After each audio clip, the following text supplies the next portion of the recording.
Salut tout le monde, dans cette vidéo, je vais vous apprendre à modéliser un personnage de Minecraft. Alors c'est quelque chose qui va être hyper intéressant puisque vous allez pouvoir utiliser cette technique pour modéliser différents personnages, rajouter différents accessoires. Je vais vous montrer comment optimiser tout ça. Enfin bref, vous allez voir, vous allez apprendre beaucoup de choses. Mais avant ça, laissez-moi vous présenter le partenaire du jour, ProtonPass. ProtonPass est un gestionnaire de mots de passe. Pour celles et ceux qui ignoreraient ce que c'est, un gestionnaire de mots de passe est un coffre-fort numérique dans lequel vous allez stocker tous les mots de passe de vos différentes plateformes de manière ultra sécurisée. Non seulement vos mots de passe seront entièrement chiffrés, mais ProtonPass va également vous proposer un générateur de mots de passe. En un clic, il vous générera un mot de passe complexe que vous n'aurez jamais à retenir. Et comme si ça ne suffisait pas, ProtonPass va également identifier les plateformes sur lesquelles vous essayez de vous connecter pour pré-remplir automatiquement les champs identifiants et mots de passe. Vous n'aurez plus qu'à cliquer sur connecté. ProtonPass est tout comme Blender open source, si ça c'est pas beau. En plus de ça, ProtonPass vient avec le Multi-Factor Authentication. Même si quelqu'un vous pique votre mot de passe, il ne pourra toujours pas se connecter à votre place. Et les bonnes nouvelles ne s'arrêtent pas là, puisque je vous ai mis en commentaire épinglé un lien d'affiliation avec lequel vous aurez moins 50% sur votre abonnement. Vous avez également une version gratuite si vous désirez vous faire une première idée. C'est terminé pour l'instant promo, on retourne sur notre tuto.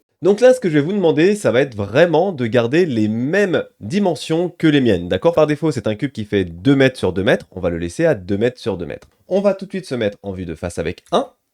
Ensuite, on va devoir changer quelques petites choses, à savoir activer le snap, qui est juste là. Ça va nous permettre de nous snapper sur la grille qui est en arrière-plan. Ensuite, on va faire un Maj D, Z, et on va le glisser sur le bas, juste comme ça. Voilà, vous voyez, je m'arrête vraiment à la limite. Ensuite, je vais me mettre sur le côté, donc pour ça, on maintient la molette de la souris et on bouge la souris, ça nous permet de faire une rotation autour de la sélection. Ensuite, là, ce que je vais vouloir faire, c'est redimensionner le corps. Donc regardez, je vais sur Item en haut à droite, juste là, ce qui me permet de voir la taille de mes différents éléments. Là, si on regarde bien, on peut voir que en Y, je suis sur 2 mètres. C'est pas bon, moi ce que je veux c'est 1 mètre en Y. Donc je clique dessus et je fais 1. Je valide. Ok, c'est bon. Maintenant, j'aimerais agrandir le corps. Le problème c'est que si je fais la même chose sur l'axe Z et que je le grandis, on peut voir ici qu'il va rentrer dans la tête. C'est pas bon, c'est pas ce que je veux. Alors ce qu'on va faire, c'est rentrer en mode Edit avec Tab, juste là. On va passer en mode sélection de face et on va sélectionner la face du dessus. Alors, pour sélectionner la face du dessus, on va devoir activer le mode rayon X, qui est juste là. Je clique dessus, et là, je peux voir la face. Je la sélectionne, voilà, je vais faire Maj S, et je vais cliquer sur Cursor to Selected. Ça va me permettre de placer le curseur sur ma sélection. Ok. Ensuite, je peux quitter le mode Edit avec Tab.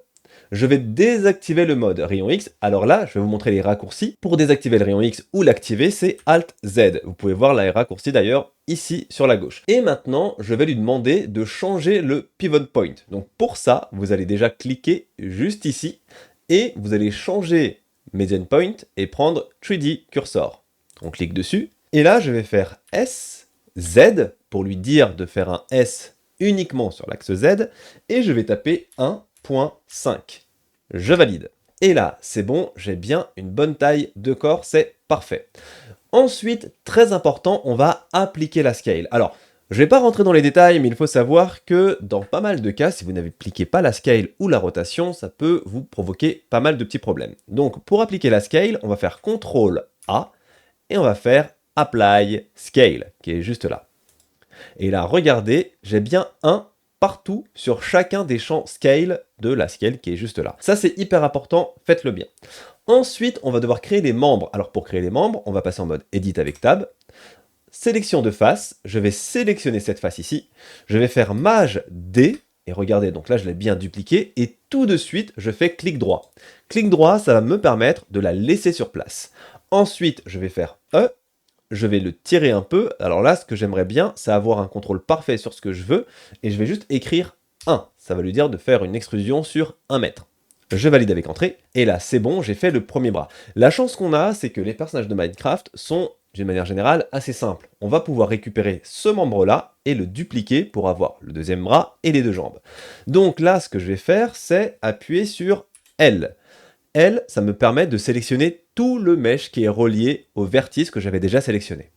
Je me mets en vue de face avec 1, Puis, je vais dupliquer avec Maj D. Donc, Maj D, j'appuie sur X pour contraindre le déplacement sur l'axe X, et là, je le bouge sur le côté.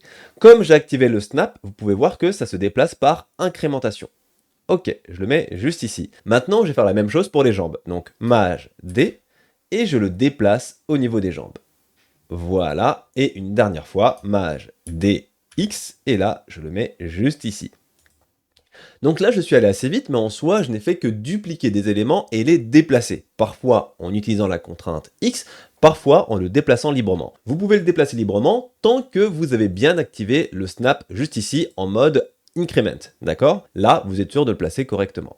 Également, faites hyper attention, toutes ces manipulations, je les ai faites en étant en mode edit, d'accord? Je n'étais pas en mode objet. Donc, mode objet, c'est celui-ci. Mode edit, c'est celui-ci, d'accord? Donc faites bien attention de bien faire tout ça en mode edit. Donc là, j'ai créé les jambes, les bras, le torse, la tête. Je peux quitter le mode edit avec Tab. Ensuite, ce que je vais faire, c'est prendre la tête, faire un maj clic sur le corps et faire CTRL J. Ça va me permettre de joindre les deux objets en un seul objet. Donc là, vous pouvez voir que le corps et la tête font un seul et même objet. Maintenant, ce qu'on va faire, c'est créer la pioche. Alors, j'ai un modèle de référence que je ne vous ai pas encore montré. Voici le modèle de référence. Voilà, ça peut éventuellement vous aider. Je vais le laisser juste ici de manière à toujours l'avoir à portée de main. Donc là, ce qu'on veut faire, c'est la petite pioche qui est juste là. Alors, la pioche est assez particulière dans le sens où elle va avoir pas mal de carrés, mais ces carrés vont être orientés d'une certaine manière. Ce sont des losanges en fait. Donc, je vais me mettre en vue du dessus avec 7.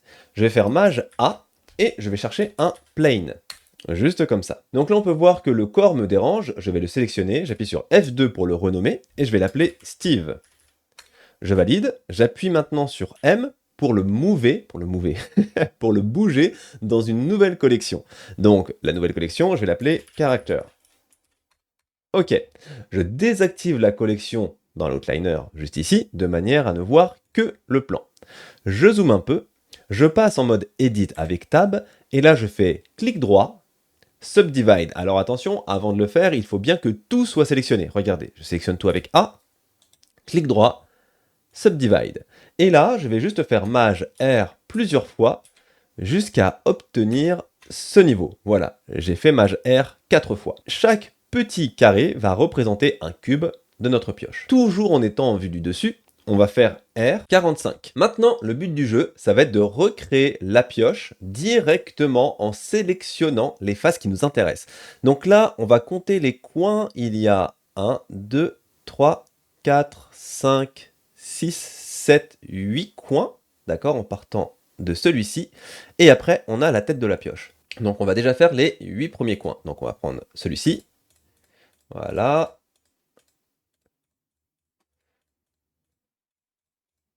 Là, j'ai pas compté. 1, 2, 3, 4, 5, 6, 7.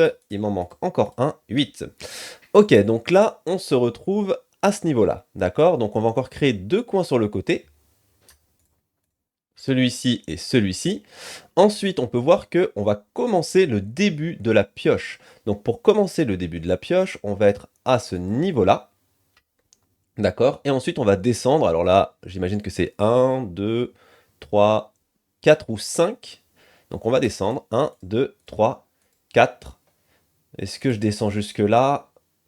Je ne sais pas, j'ai un doute. On va commencer comme ça. Ensuite, on va faire ce cube-là. Donc, Maj clic ici, et puis on remonte. Alors, jusqu'où faut-il remonter? Là, j'ai du mal à voir. Il me semble qu'on va un peu plus loin que celui-ci. Voilà. Ensuite, on redescend. Et on remonte de 2. Comme ceci. Normalement, ma sélection est bonne. Ce que j'aimerais faire, c'est avoir la même sélection, mais de l'autre côté. Plutôt que de tout faire à la main, on va faire CTRL, Maj, M. Et là, regardez, ça a inversé la sélection. C'est pas loin. Moi, ce que je voudrais, c'est ajouter cette sélection. Donc pour ça, on va ouvrir la petite fenêtre qui est juste ici, le Select Mirror, et on va cocher le Extend. Et là, regardez, on a bien toute la forme qui était sélectionnée, et ça, c'est hyper pratique. On n'a plus qu'à sélectionner l'intérieur, comme ceci, et on est bon. Donc voilà à quoi va ressembler notre pioche. Je contrôle une dernière fois si tout va bien, et il semble qu'on est bon. Maintenant, ce qu'on voudrait faire, c'est conserver cette forme et se débarrasser du reste. Alors pour ça, on va faire CTRL-I. Donc CTRL-I, ça inverse la sélection. Soyez bien en mode sélection de face, d'accord? Pas autre chose. Ensuite, on appuie sur X, Delete, Faces. Et là, regardez, on a bien conservé uniquement la forme de la pioche. Vous avez vu, c'était une forme qui pouvait paraître compliquée, mais au final, on s'en est sorti sans faire trop de manipulations compliquées. Maintenant, on va devoir lui rajouter de l'épaisseur, puisque à la base, dans Minecraft, tout est en bloc. Alors là, on va devoir rajouter de l'épaisseur, mais il faut faire en sorte que l'épaisseur soit de la bonne taille, de manière à ce qu'on ait bien un cube et pas une sorte de rectangle, mais j'ai oublié le nom en 3D. Alors pour ça, on va mesurer la taille d'un segment. Pour ça, très simple, je vais décaler ça, on va prendre l'outil de mesure qui est juste là.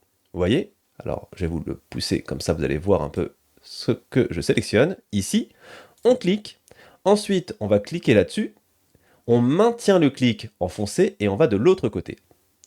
Juste comme ça. Donc là, on peut voir que la taille est de 0,0625. Ok. Là, ce qu'on va faire, c'est aller dans la liste des modifiers, faire Add Modifier, et on va chercher le Solidify. On valide.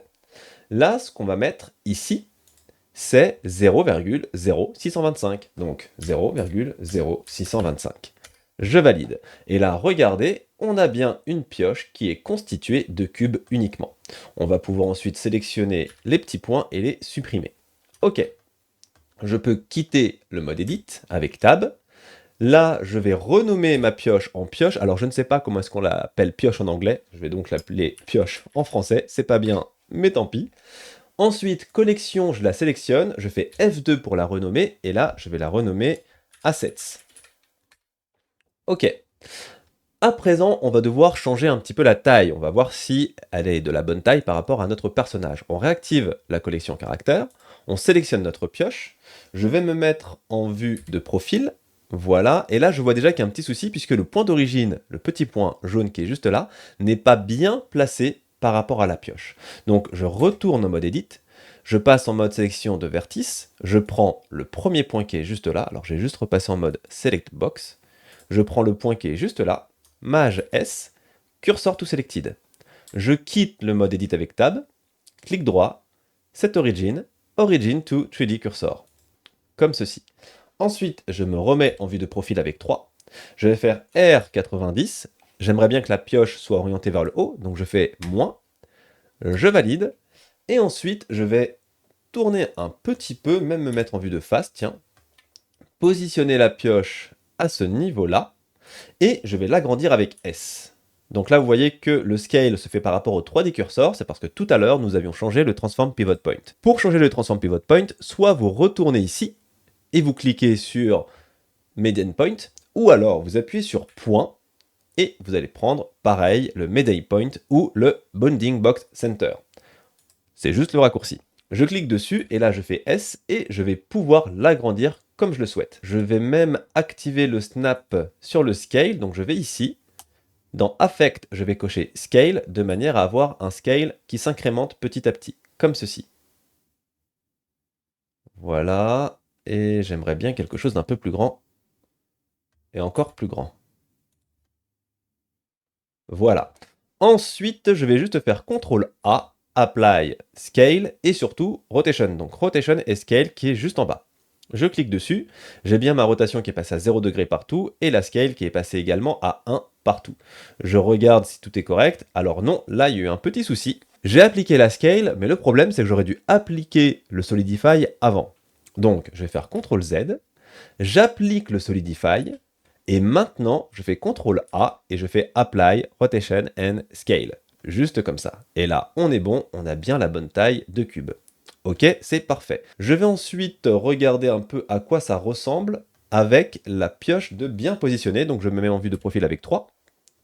Je vais faire R90 moins. Je valide. Ensuite, je vais faire RY90. Ok. Je la prends et je vais essayer de la placer correctement. Donc c'était quelque chose comme ça, il me semble. Voilà. J'ai Z. On baisse un peu. Donc là, on peut voir que le snap est trop grand. Donc je vais maintenir Maj enfoncé. Et là, je vais avoir des incrémentations un peu plus petites. Quelque chose comme ça. Voilà, c'est pas trop mal. Elle est même un peu courte. 1, 2, 3, 4. 1, 2, 3, 4. Non, ça va en fait. Ok, donc là on a terminé la modélisation, on va pouvoir s'attaquer au texturing et c'est la partie qui va être un peu plus compliquée que tout ce qu'on a fait jusqu'à présent. Et pour garder ce tuto digeste, on va s'arrêter là et on reprendra le texturing dans la prochaine vidéo. En attendant, n'hésitez surtout pas à me poser toutes les questions que vous auriez dans l'espace commentaire, ça me ferait plaisir d'y répondre. Et d'ici la prochaine vidéo, je vous dis portez-vous bien et à la prochaine. Ciao!